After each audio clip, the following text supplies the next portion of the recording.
Good morning, good afternoon, and good evening, and welcome to the 41st episode of the new Untouchables. And we are recording in a sort of we're being flexible given the immense amount of information that's coming to us fast and furious. And I thought it might be a good opportunity to get the reactions to all that's going on from our illustrious group of folks here that sit on our panel. But I think I'll do a quick introduction first. We are recording on October 1st, 2025, approximately 5 p.m. Eastern Time, and we're in the midst, of course, of a government shutdown.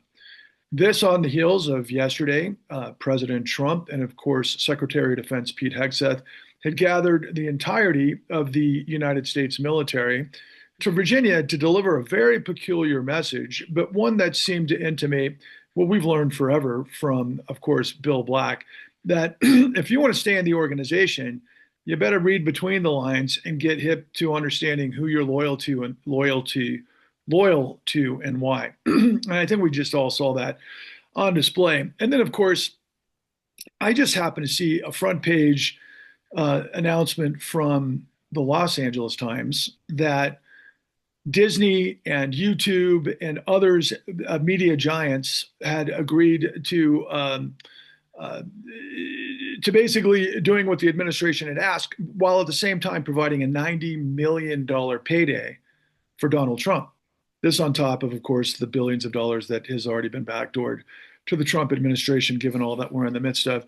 And I could go on from there. But unfortunately, we don't have Paul Peltier on here, but I do want to tee up to the rest of the group, because you might join here in a couple of minutes, that he had been published in the Nation magazine discussing sort of the mistakes and kind of the tragic irony of James Comey. And because that was such a big just part of our discussion last week, I think I want to start with you, Mark Dan, and have you maybe react to Paul's to Paul's article and also some of these other elements that are taking shape. Yeah, it's a boy, just when you think it can't get weirder and stranger and more dystopian, it gets weirder and stranger and more dystopian. I don't know what to say. The Paul's probably late because he's mourning the Justice Department, and the great tradition of service and law enforcement and the incredible for all the criticisms that we've leveled over the years. There's Paul. I'll let him speak for himself. But at the Justice Department for its failure to take on the control fraud of the 2008 financial crisis, it was still an institution of that attracted people of great integrity, great patriots, who served with distinction, who many of whom made their career there and were proud and happy to do it. And to see the Justice Department politicized like this is just, first through the Comey indictment, and then today's banner headline blaming Democrats for shutting the government down at the top of the DOJ website. The hits keep coming. And what a sad what's sad is that where do you go to get your reputation back? Where do you go to get your credibility back in front of future juries, to get your credibility back in front of future judges, in front of the public, in front of the people who might be indicted by the Justice Department? Look, one thing I knew for sure, and I didn't do a lot of criminal work in my career, but to the extent that I did, that if you've been indicted by the United States Department of Justice, they were going to probably win, and they had probably had a really good reason to have indicted you, and you're and they don't they just didn't. It was a place where you just didn't politicize things that happened, and unlike my world of politics, and boy, just the safeguards just have collapsed, like in a way that I just never thought would be possible so quickly. Despite the whistleblowers who are standing up, and the patriots who are raising these questions, and the reporters that are doing their stories. This is what we're faced with. But I'm anxious to hear from Paul because I think he did a great job of laying out what how the Comey indictment brings a lot of these issues home, and makes them even more understandable for people going forward. And hopefully we can form some solutions in the next hour, in the next days and months. We can't hear you, Patrick. Thank you. Paul, welcome to the dialogue, and thank you for making time this busy Wednesday afternoon. But I had just teed up kind of the broad-based overview of all the things we're in the midst of, but particularly your article that appears in The Nation. And I was hoping that you might be able to pick up and just kind of share what you're feeling, given what you shared in that particular article. I only got the tail end of what Mark said, but I agree wholeheartedly with sort of where he concluded, which is that the Department of Justice is broken itself off from the American people right now. And I think that I don't think we've seen the bottom. I think we're heading there. I think that indictments of innocent people are going to be of demonstrably innocent people are going to be the thing of the future for Trump's political enemies. And I think that's going to go on for some time. And I just was talking with someone today. I don't think we've reached the bottom. I think that we're, probably a year or two away from reaching bottom. And I don't know what point Mark made before that, but I think this has been a slow bleed.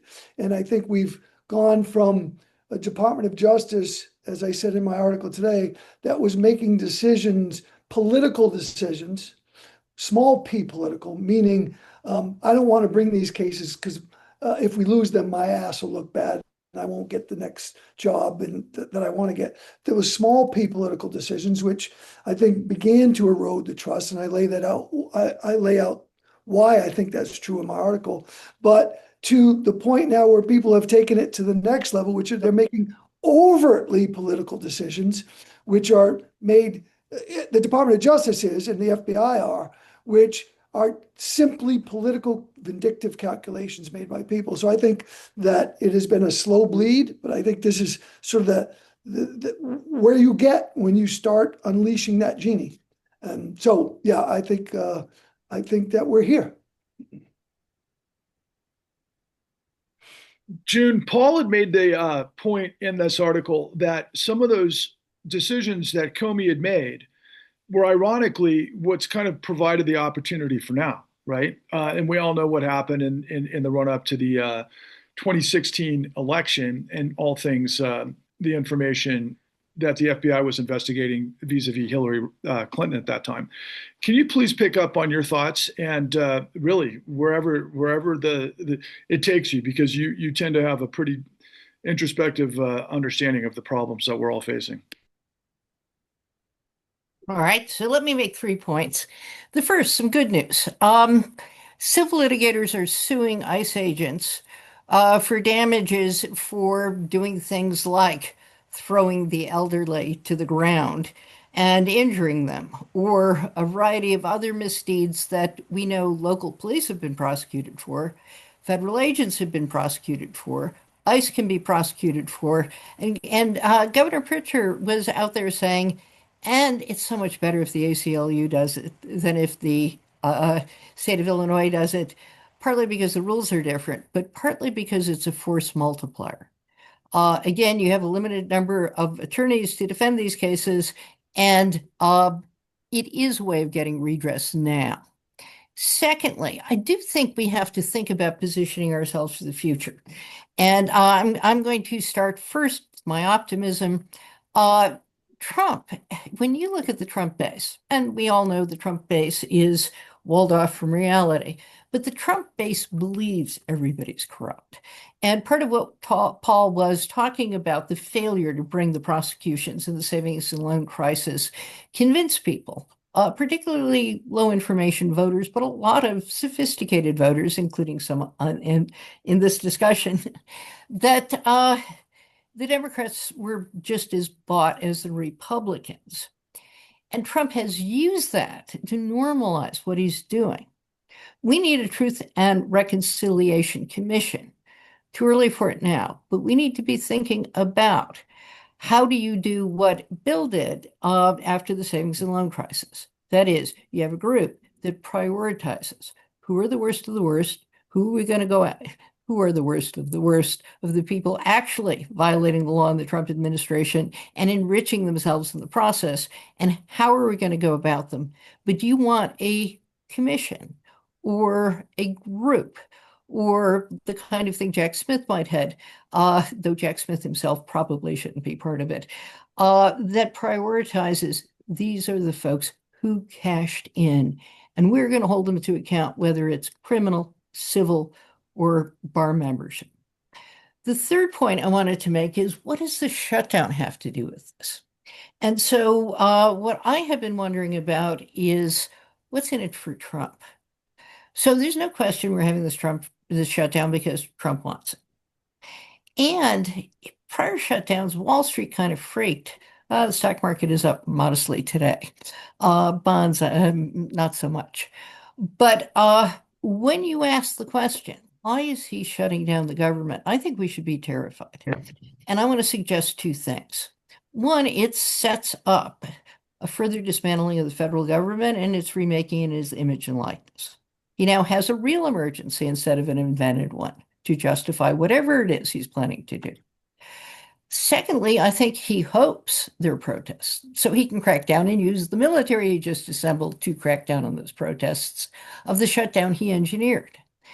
But the third issue is the one that terrifies me, and that's that what I'm finding on the web, and I take all of this with a grain of salt, but the number of people going through and saying Trump wants to tank the economy. That if you add up all the things he's been doing that we've talked about in previous weeks, it's got to produce a disaster sooner or later. And then the shutdown will accelerate the takeover of agencies, accelerate Project 2025's agenda, but probably also accelerate a coming financial crisis. Why? There are a lot of speculation out there on the web. I will leave to my co-panelists the answer to that question. Bill, there's a lot to react to there, but I wonder if you might also insert maybe Lisa Cook as a jumping off point. Well, I mean, the Supreme Court does treat the Fed as unique, right? It's gotten rid of protection for all kinds of government officials from the president's action, but in other contexts, and now in this context of removal, they're treating the Fed as unique. Why? That's because they're huge financial backers that put them in their seats in the Supreme Court. That's what they want with regard to the Fed. But they also want lower interest rates, and they're going to get lower interest rates because they're going to tank the economy. Now, tanking the economy is going to be bad for regular people, but if it leads to sharply lower interest rates and you're making that bet because you know what's coming, as very wealthy folks, it doesn't matter that it hurts the general economy. You will make a considerable amount of money from this advance information in the stock and the bond markets and such. It raises the question, of course, that is now becoming popular and should have been popular for years. Who actually is running the executive branch, right? So this seems far more the Stephen Miller presidency at this juncture than any Donald Trump presidency. And Stephen Miller both is the lead hater and the person that wants to tear it all down, right? He wants the world completely transformed, the nation completely transformed. He has weird stuff in foreign policy as well. This, idea that we'll run the Americas and Russia will run Europe and Xi will run Asia is insane from any normal perspective or U.S. perspective, but sensible in the crazy world that Miller operates in. And I would simply note as well that the Eastern District of Virginia is referred to as the rocket docket. Because cases get to trial so much more quickly. So many cases do actually go to trial. That's a bit more in the civil context, but as Paul can explain from a greater level of expertise, there are options Comey has to under the Speedy Trial Acts and such that would normally produce a very swift trial. And the new U.S. attorney is completely unprepared to have a trial. And the fact that no one was willing to come forward, or she was too stupid to draw on anyone, or some combination of those two things, whatever produced her going alone to a grand jury and screwing it up, is going to potentially lead to an extremely embarrassing loss and the possibility even of sanctions of this attorney. There are still things that could save us. The judges, the bar associations could be leading actors in all of this, because otherwise they're going to be sitting by, playing as Rome burns, playing their instrument as Rome burns, like Allah was alleged Nero. Well, Eric, there's a lot to react there. I'll leave it to you to just kind of pick up where you need to. Yeah, so I wanted to pick up a little bit. I'm gonna purposefully pull this in out of the area where it's like I am very much not the expert. But we were talking a little bit ago, I can't remember, it might have come up from a couple different times about how this decoupling of the Department of Justice from the American people, how it's like being separated out. And we're seeing that being attempted across the board. And one place where I felt maybe the slightest little bit of optimism was in the reaction that we got from our military in the at the event yesterday, because they didn't seem to be on board. They skipped the applause lines. They remained stone-faced as they're supposed to, and all the different things. And all the reports from the ground is that morale is extremely low, that none of the people who are being deployed into American cities, none of our military people who are being deployed to American cities are happy to be there.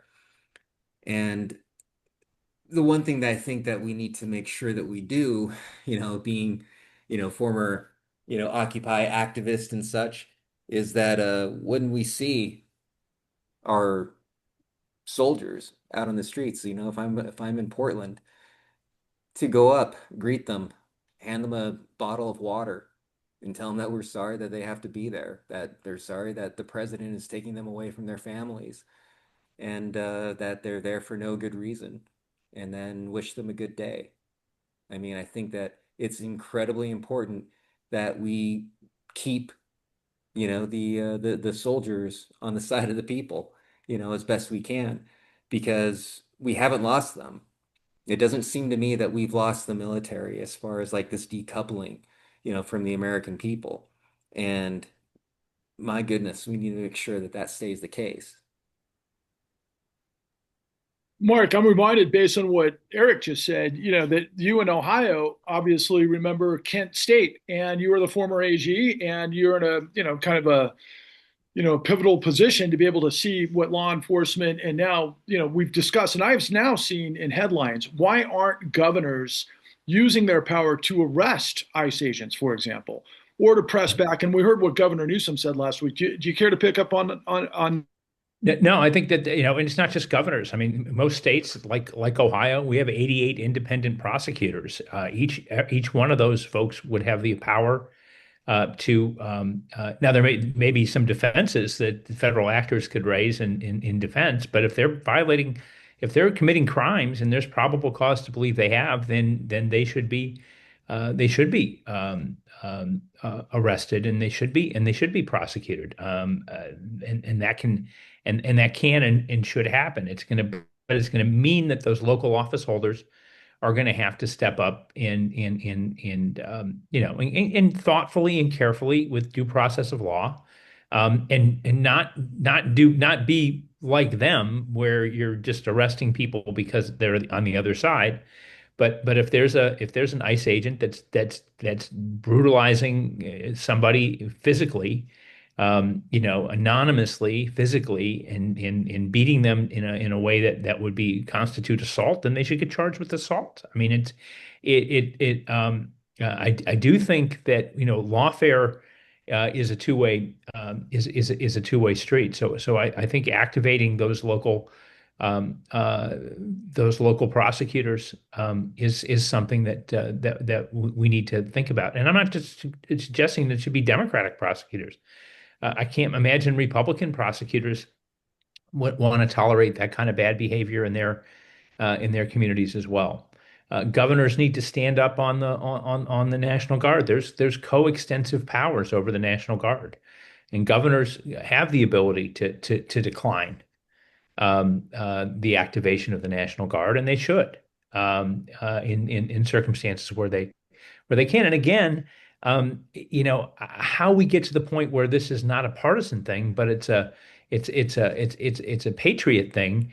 I think that's the real challenge. And maybe this is the time where the bipartisan leadership of the National Governors Association and the National Association of Attorneys General, the National Prosecutors Associations. I think those organizations need to start to be activated. That conversation needs to start to happen in those places as well, because it won't be long before the authority of those local law enforcement officials are undermined by the politicization of criminal prosecutions. Well, The Justice Department is certainly the standard, but it affects the credibility of all law enforcement. And so I think those leaders in law enforcement, and I know lots of lifetime sheriffs and prosecutors and state AGs who have been, who are leaders in the association. They need to be paying close attention to it. A lot of the leaders, by the way, in some of the movements to make sure that bar actions are brought against people who violate bar disciplinary rules are led by former AGs around the country. And I'm proud of the work that they're doing for lawyers defending democracy. And I was proud to sign on with that, but there's many more, much more nationally known and successful former AGs involved in that. But I think at this point, that's the risk. The risk is if nothing's real. I mean, if you can prosecute people who aren't committing crimes, then your ability to operate a criminal justice system at the local level is at risk. And I think that the very ability to maintain law and order in this country depends on our ability to see if we can push back against this politicization of law enforcement. I mean, nothing wrong with advocating, but there's a huge difference between advocating for law enforcement to be more aggressive in certain circumstances, and in using law enforcement responsibilities to achieve political purposes.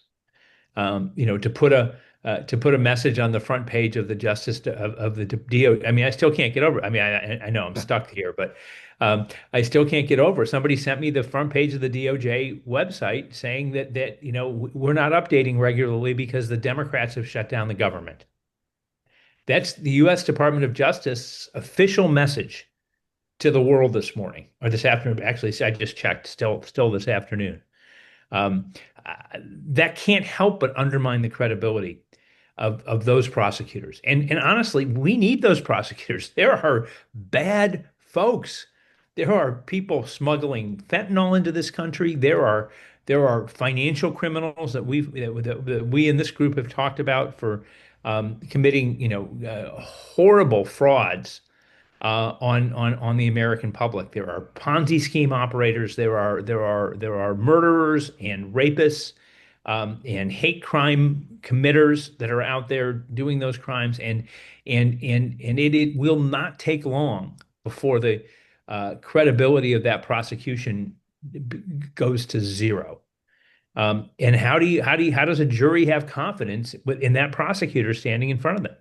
How does a juror think that there's anything other than a political motive to everything that everybody does? I mean, I feel like I'm reading a World War II book about about a village where everybody's now modifying their behavior, not based on what's best for the community or what's legal or right or wrong, but based on what's not going to piss off the guy that wears the Gestapo uniform.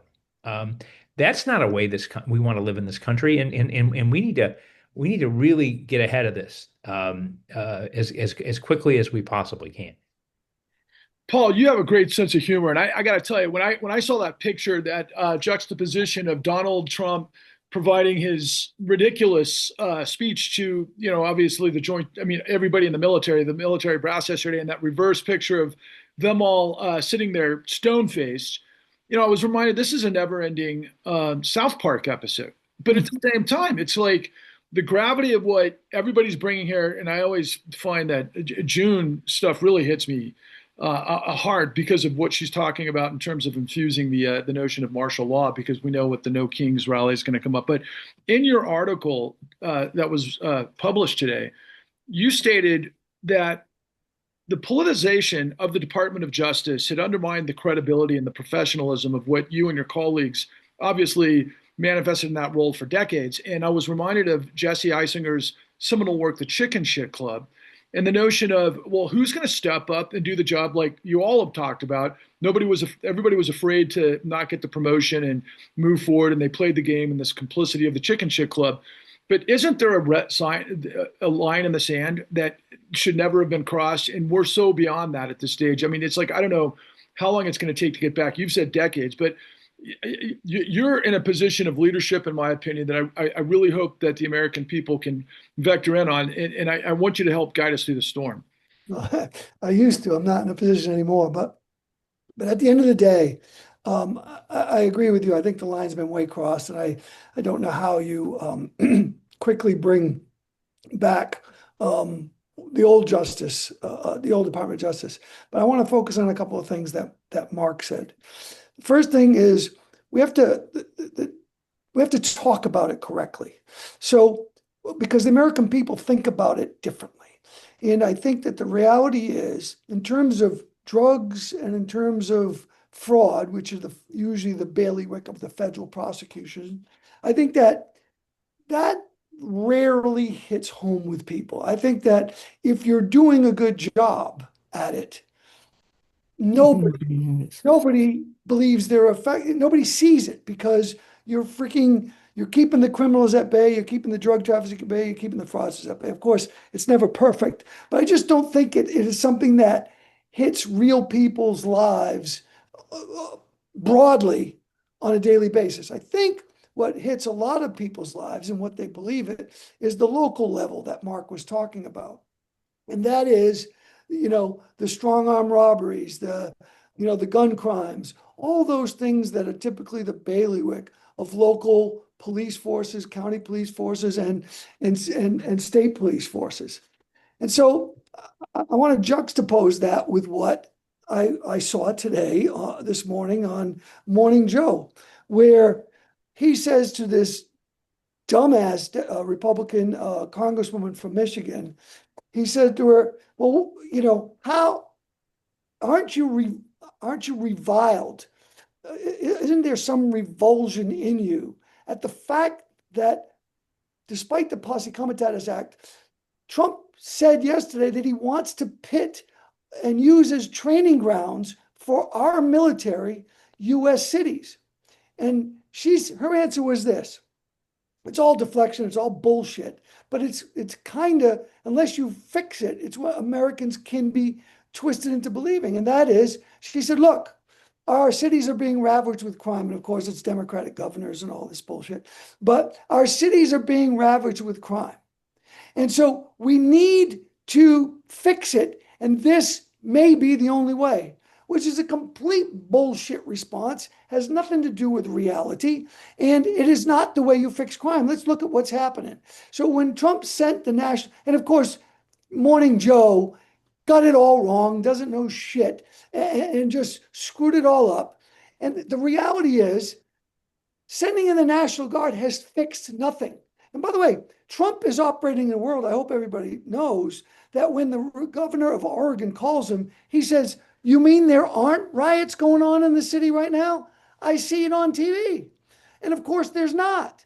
So, and he's Antifa. He's still operating in 2019, right? He doesn't know that that's not what's going on. So the first thing you have to do is set American people straight that nothing is fucking going on in Oregon right now, right? Nothing.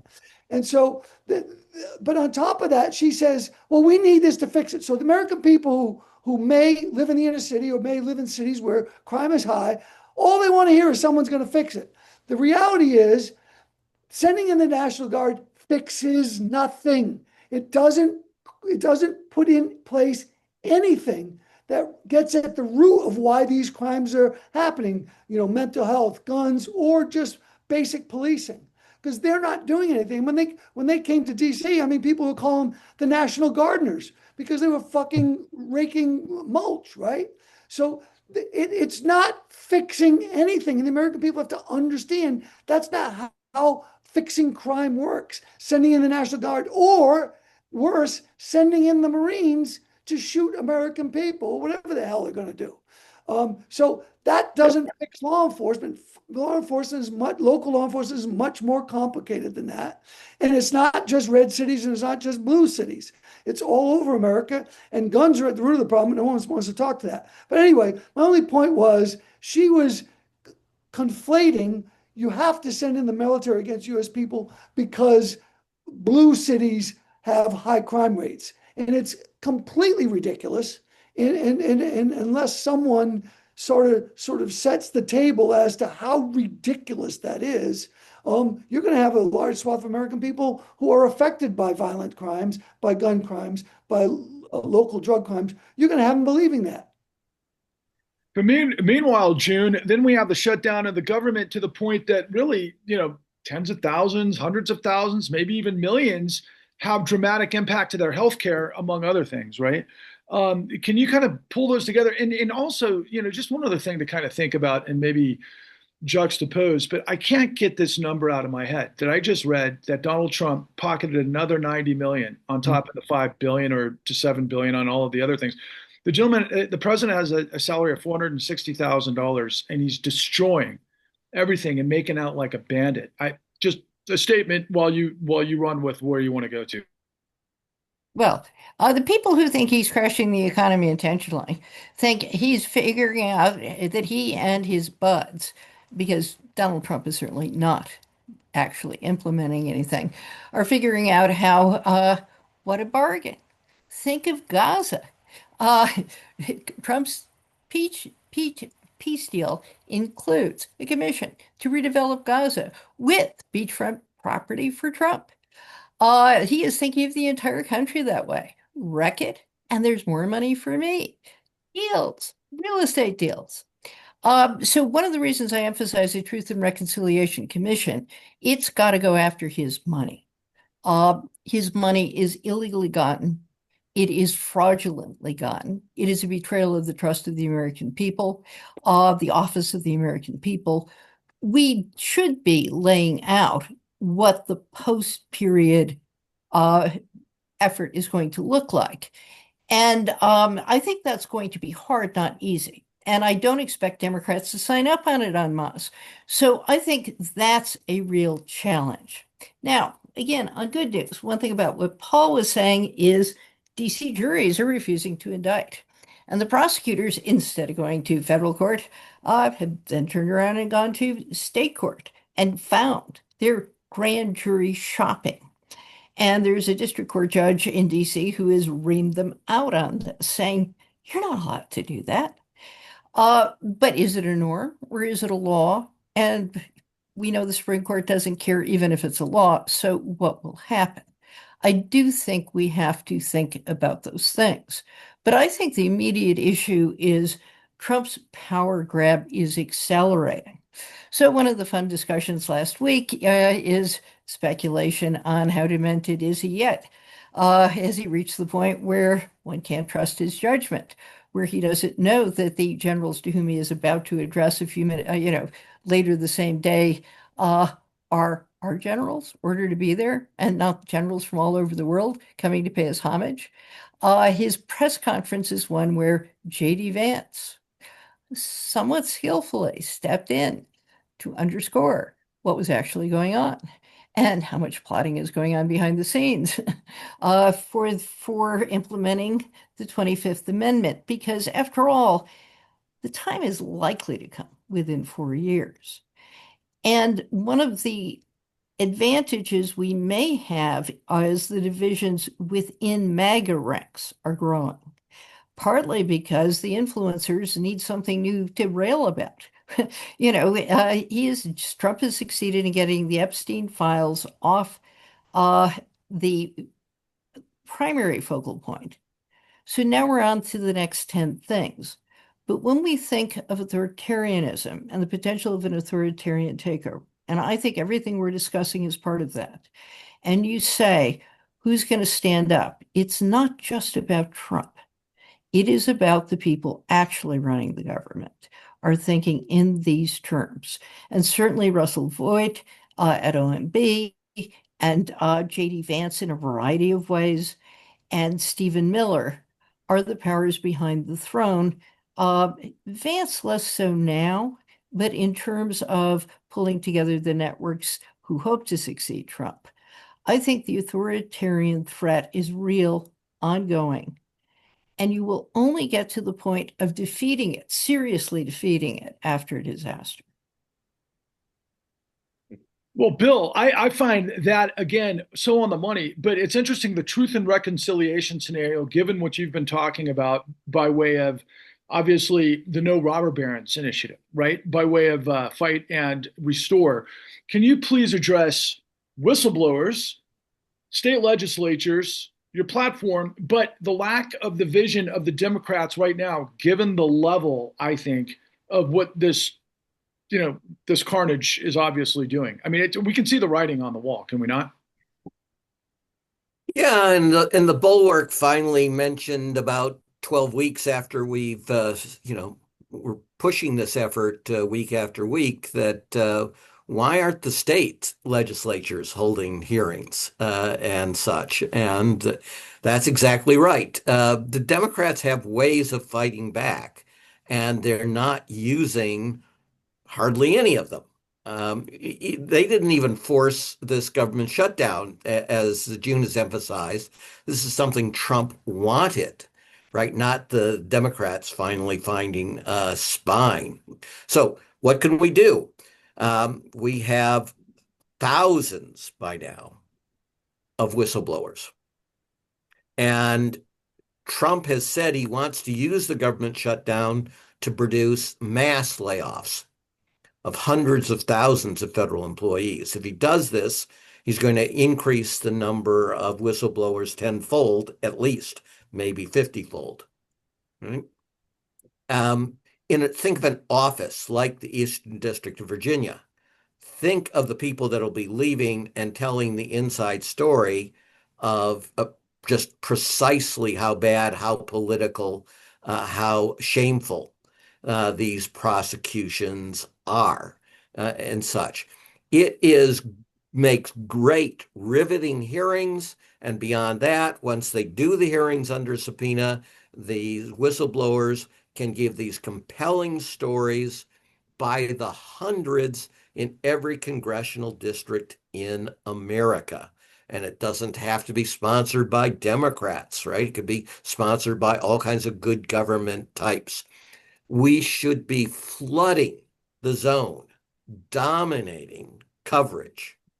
The Democrats' leadership in the House and the Senate, it's not even worth wasting time denouncing it. They're, so obviously pathetic at this point. And all the polls, 16% favorable rating or something like that, demonstrate that everyone gets it. Let me switch back to what Paul was saying. It's because it's one of the great frustrations of criminologists. So if I put my criminology hat, crime of the kind that Trump tries to portray is down dramatically in the big cities over compared to peaks. I mean, like 60, 70% frequently. Nobody knows that. What do they know? They know that their local news is dominated by crime, and they know that there are 16 bazillion cop shows on television. It is by far the leading form of entertainment that is watched in America.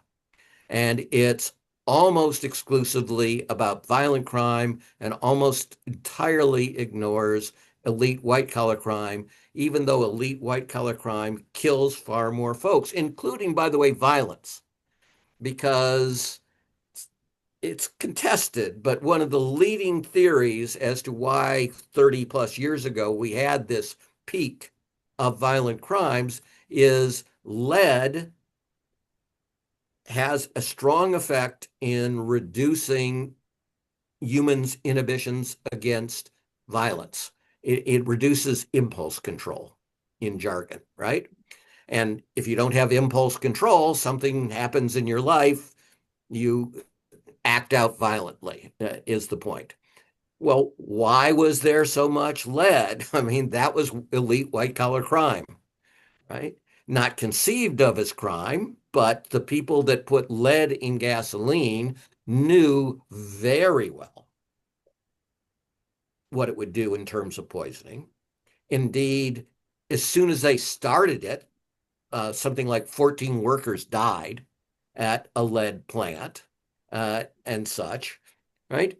And we've known for over 1,000 years that lead is this acute toxin. Why in God's name would you put it in gasoline? The most ubiquitous thing in America, where you know it's going to be concentrated. Where is most of the driving done? In big cities. Where was the violence? In the big cities, right? So it's a pretty darn good theory. We also know what tends to work against murder in particular. You want to reduce murder? It's when you work with the gangs to prevent or at least dramatically reduce the inter-gang murders and such. There in Chicago and LA and other places where they've had successful units, you get very quick, very dramatic reductions in murder. We know how to do some of these things, but we don't talk about them. And police are part of the solution. Defund the police, speaking as a criminologist, is stupid policy and criminal politics in which you just hand much of the electorate to the worst of the worst of folks like Trump. I can tell you what happens when the police don't police high crime neighborhoods, because they did that for 100 years deliberately. Right? Right. You get much more violent crime in those circumstances. So again, the Democrats barely fight back. As you say, people like, MSNBC in substantial numbers of their key people are awful on these issues. They don't know the issues. They're basically still Republicans.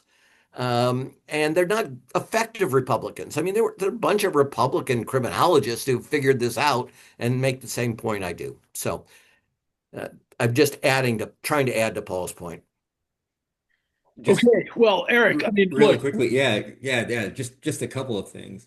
One, if Trump really had any interest in reducing crime, he would actually be trying to improve the material living conditions of people, especially in poorer communities. The better people's lives are, the less likely they are to get involved with crime. Correct me if I'm wrong.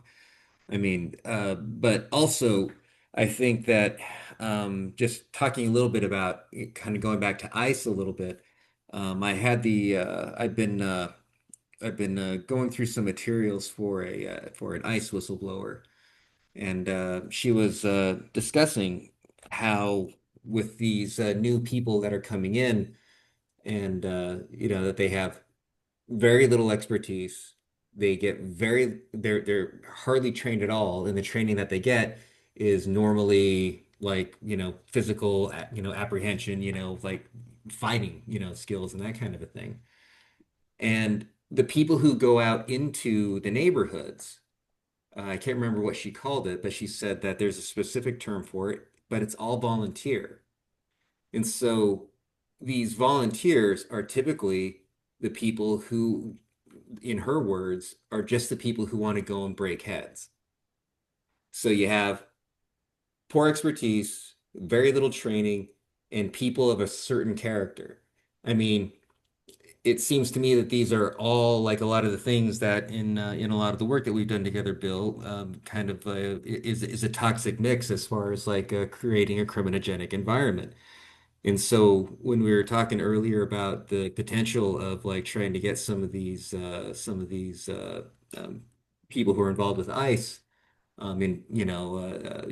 arrested, indicted, whatever the case might be.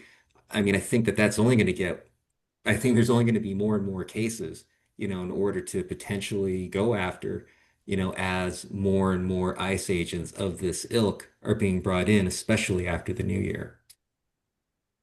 Yeah, can I add something to this?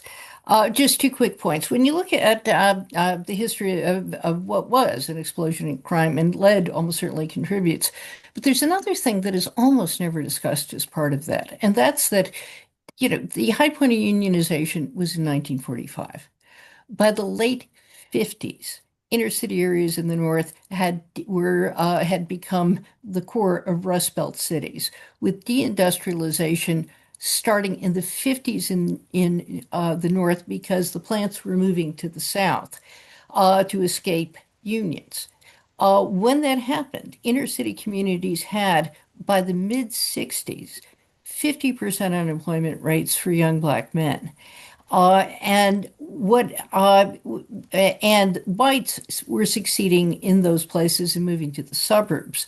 But there are some sophisticated studies linking that to the increase of crime, and to mass incarceration as a solution to a population that had nothing to do. What Trump is doing is now accelerating an economy that loses jobs. It loses jobs because of automation. You don't have to have offshoring. He is trying to bring back coal, but coal is one of the industries that has automated most. For any given amount of coal produced, there are very few jobs. He is decimating rural areas. He is decimating the agricultural economy because of the tariffs and trade wars. He is then accelerating the closing of rural hospitals. And he's spending no money on infrastructure unless the particular state happens to be greasing his palms. So what you've got is the conditions that we all decry and that Trump purports to care about. deindustrialization, loss of jobs, demoralization of certain parts of the United States, and a regional concentration of good jobs and a regional acceleration of depopulation, he is making worse. Well, I mean, to some degree, isn't that the authoritarian's playbook? I mean, create the problem and then crack down. Well, except that at the point we are now, what we had are both more good jobs concentrated in prosperous areas and communities being left to die on the vine. What Trump is doing is now undermining the parts of the United States that work quite well. And I want to turn this back to you both, Mark and Paul, to kind of close us out here. What Paul had mentioned in his article today, once again, to remind everybody, I'll put it in the description. It was published in The Nation today. It does remind me, by the way, that boy, maybe we should try to do a new op-ed with all of you, as we did after the con when you guys discussed the Manhattan-like project to purge corruption, and we've been after it ever since. It was like literally the last 5 years of this effort. But Paul had mentioned, in the context of what June and Eric are talking about, increasing the calibration of more crime in inner cities and all of the rest based on these horrific sorts of uh, processes. But it's the white collar fraud that has led to massive death and massive carnage, not just in the economy, but literally deaths, right? And starting with the Sacklers. And both of you were intimately involved with that in your expertise, Paul, excuse me, Mark, by way of consumer fraud and so on and so forth. Can you pick up there and just talk about, as we close out of this, just the perspective of white collar crime? Well, sure. I mean, it doesn't take a government shutdown. I mean, they've shut down the enforcement of consumer protection law in this country since January of whatever year Trump took over. It seems like 20 years ago. January of this year. But and that's truly troubling. I mean, there is no, because you don't even begin to get to the criminal enforcement unless the civil enforcement mechanisms are there. He's tried to gut the boards, the Federal Trade Commission, the Consumer Finance Protection Bureau, all of the folks responsible for enforcing and protecting people. The Food and Drug Administration, they've gutted that. They've put people that don't believe in science in charge of science and in charge of medicine and in charge of deciding what medicines should be available. So taking all that expertise away, you're not going to get. I mean, we were complaining, 10 years ago that we weren't getting enough criminal referrals from those agencies. We can't even get civil referrals from those agencies to do the civil work. The Environmental Protection Agency is being gutted, all part of this Project 2025 plan. And so the source of all of those potential criminal referrals has been literally shut down. And there's apparently a quite concerted effort to allow companies to abuse the health, welfare, and pocketbooks of consumers and individuals in this country without any accountability whatsoever, civil or criminal. And so as troubling as the lack of criminal prosecution is, there's not even accountability or risk that companies have for taking advantage of people financially, or by poisoning people, or putting the lead back into whatever product they decide to make next. I think as you evaluate, and look, what do corporate executives do? They evaluate risks and make decisions to benefit their shareholders to the greatest extent possible. There is no litigation risk anymore in the consumer field. There is no litigation risk in the environmental protection field, unless, of course, you've found some way to personally offend the president or somebody who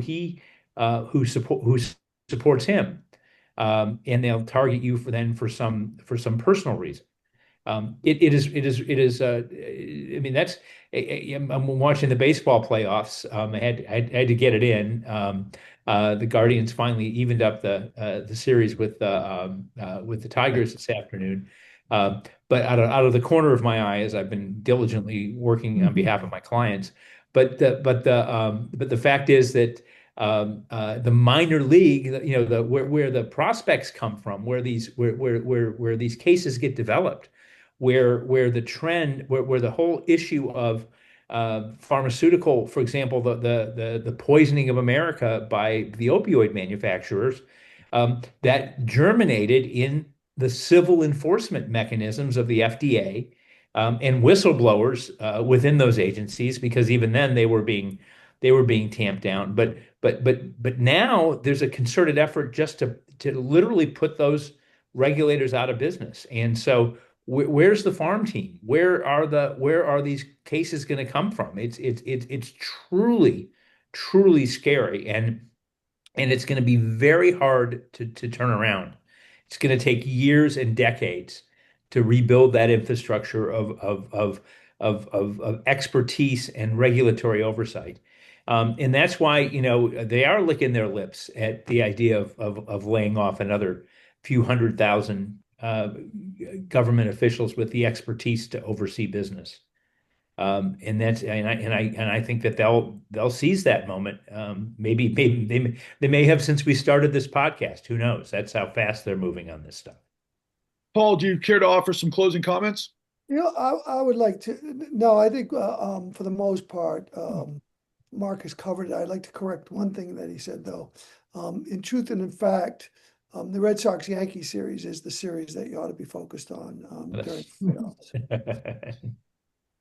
I like to offer. Does anybody else care to offer some closing comments before we come to a conclusion here? Anyone? Well, one tiny thing that's completely off topic also, but I think it bears a moment is the passing of Jane Goodall.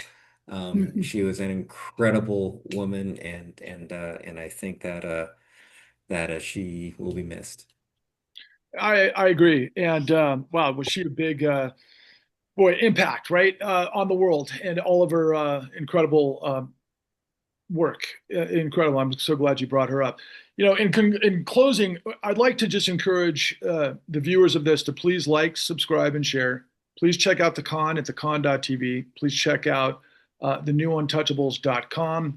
Please check out thecleannewdeal.org, and of course, Corruption Incorporated, The American Way, which you can find all over social media, starting with YouTube. But also, in conclusion, for those of you looking for leadership, a way through this process, please understand that everybody who is participating on this, on these ongoing panel discussions, have been there, done that at the highest levels forever. They're our guiding light. Bill Black has proffered an opportunity to fight the oligarchs, to fight the robber barons, in a platform that uses state legislatures to subpoena, whistleblower testimony, to turn the tables. There are ways through this. Obviously, June Carbone, week in, week out, and we're going to have a new ongoing series with special insights from her as well. But please understand, especially if you're in media, please reach out to me. I will put you in contact with these sources. I will also help navigate what questions you may have. We've got to get the voice of the truth, or all of the elements of what we bring to the table week in and week out, to a broader audience as quickly as possible. Because as I'm seeing all over my social media, people are giving up. They're losing hope. They don't understand the system, nor do they understand that there are people that come out of the system that can turn the tables on this madness. So on behalf of the new Untouchables, I'd like to say thank you for tuning in. Onwards, up and upwards. Until next time, take care. Thank you. Thank you, everyone. Thank you.